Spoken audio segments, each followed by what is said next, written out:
आणि आता एक राजकीय बातमी आहे। ठाकरे बंधूंची आज छत्रपती शिवाजी महाराज पार्कवर सभा झाली।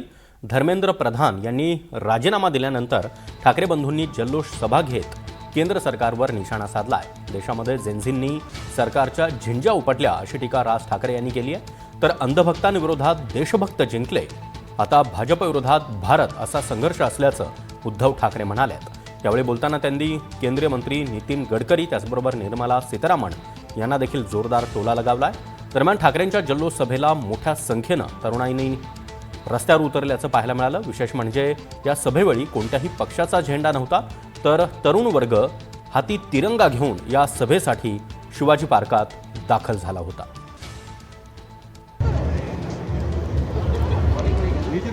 तर ही या सभेची दृश्य आपण पाहतो आहोत। अनेक लहान मुलं ही देखील आपल्या पालकांसोबत या सभेसाठी हजर झालेली होती। छत्रपती शिवाजी महाराजांच्या वेशभूषेमध्ये एक मुलगा आपल्याला पाहायला मिळतोय। तर दुसरीकडे आपण पाहतोय ठाकरे बंधूंची ही सभा झाली। यामध्ये ठाकरे बंधूंनी फार राजकीय भाषण केलं नाही, मात्र मुलांचं अभिनंदन करताना केंद्र सरकारवर त्यांनी जोरदार हल्लाबोल चढवला। तर ठाकरेंच्या या सभेमध्ये जेन्झींनी मोठ्या प्रमाणात गर्दी केल्याचं दिसलं।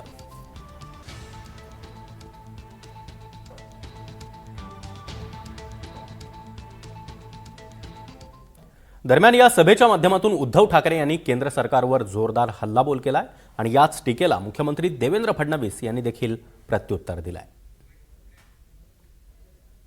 सोशल मीडियावरती काही व्हिडिओ येत आहेत की आता हे भोंदुत्व स्वीकारणारे सगळे अंधभक्त मुलांना धमक्या देत आहेत। त्यांचे व्हिडिओ करा आणि पोस्ट करा, जिथे सापडतील तिकडे त्यांना खरं हिंदुत्व शिकवा, राष्ट्रभक्ती शिकवा। असो जास्त भाषण करण्याची वेळ नाही, कारण कधी कधी शब्दांपेक्षा कृती ही जास्त महत्वाची ठरते। आणि खरोखर या तरुणांनी म्हणजे तुम्ही सगळ्यांनी देशाच्या इतिहासामधलं एक सुवर्ण पान लिहिलेलं आहात। संपूर्ण भारत मोदीजींच्या पाठीशी आहे। एक रात्री 1 वाजता टाकलेला मोदीजींचा व्हिडिओ हा इंस्टाग्रामचे जगातले रेकॉर्ड तोडतो।